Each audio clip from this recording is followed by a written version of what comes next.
So we're going to be looking at the attacking structure for us this year. We had a bit of a look at this at training a couple of weeks ago, and it's going to be part of our training moving forward. It's the 2-4-2 structure. And if we have a look here at the screen, you can see that we start with the number 9 up here, off to the 10, and then the 10 has a couple of options. He can either hit the 3, he can hit the 2, he can hit the 5, or he can hit the 4. So we've got our 2 second rowers here, a front row here, prop and a prop, the hooker and the breakaway here supporting the wing, and then we've got 2 loose forwards here as well supporting the winger, and then we can go from the 10 out, from the 10 to the 5 out to the inside centre to the outside centre, and of course in that instance the winger would drop back so that we've got the option wide there as well. Obviously you can see from this that you won't be able to achieve this setup off every play. The setup that's achieved here is really only available to us off a penalty kick. And I want us to consider whether we want to set up this structure and think about, let's not score the try off a quick tap and catching our opponents off guard, but rather can we score a try off the 3rd or 4th phase of play? That's what I want us to start thinking about for our penalty options. So that's the shape we want to work to. Of course, always just play what's in front of you. You don't have to have a great shape like this all the time in order to do well in rugby. And if you are a forward, particularly if you're one of the tight forwards, and you're not sure what to do and you're not sure what shape we're setting up with at that point, the best thing you can do is to get to the outside of the number 10, sort of in and around where the 5 and the 3 are here.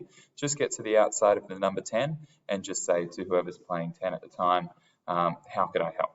Just what do you want from me? And just support the 10. Or if the 10's a bit far away, you've come from over here, get to the outside of the 12, just on his outside hip, and just say, how can I help? And he might say, get out of the way. And that's the best way to help. And you're there for support. So backs, you're there to score tries. Forwards, you're there to support the backs. Okay, so in this setup, it's the same as just here, but we've identified that 5 is going to be the ball carrier, and then the other 3 players here are going to be the ones in support. You could have the 1 in support, but I've found that it's just easier with the 12 sitting in behind. 12 just sprints up and provides the support there. So you can see how that forms a nice little pod, if you want to think about it that way. And then from here, we've still got options to go out right, or we've got options to go out left. Okay, it's all a matter of keeping our options open, this attacking structure. And so the 9 will work across, the 10 will work across, and then that's just tidying it up a bit. That's what we'll look like. And so then our next pods could be these 4 players here. Okay, so obviously the 1's got to work back if he wants to get the ball, and then the 8 can work back to be in support, the 7 can work back, and then the winger drops back, and then the 15 comes across. And that's just tidying that up a little bit so that we can see that formation. And you can see here the 8 and the 7, they're just in support of the backs. Okay, so the 9 can get to the 10, can give to the loose head prop, and can go forward from there and probably have these players in support. That locks up 2 of our quick backs that might be scoring tries. So from this play, I'd actually prefer to go out wide and try and hit the winger. And so what would happen here is the 9 would hit the 10. The 10 could either hit the, if we want to get a fast ball out there, we just go 9 to the 10, 10 to the prop, and then the prop to the winger. Or we can go through the hands and try and draw more players, 9 to the 10, 10 out the back to the 13, give ourselves a bit more time, full back to the wing. And then we see that the winger runs up. We got support from the fullback as well, and we've got support from the number 8. So the idea is that any breakdown, we want to try and have 2 forwards and 1 back cleaning out. Okay, 2 forwards and 1 back cleaning out. That way we've got support with the forwards at the next phase, and generally speaking, forwards will be a bit better than backs at cleaning out. Hopefully, it is their job after all. All right. So we've got that set up, and now the 9 works around, the 10 works around. We've gone left twice, so now we're going to cut back the other way. We want to go twice left and then once right, or twice right and then once left. And then the 1 will drop back, the 13 will drop back, and then this pod from the right there, this pod out here from the right, will try and work their way back to be in support. And by this stage, this pod that's hit up in the centre should be trying to work their way back as well. So we can see in this structure, we've identified the 13 is going to just be the crash ball runner, and that we've got enough support from that first breakdown that have worked their way back into the middle, that they're going to be in support.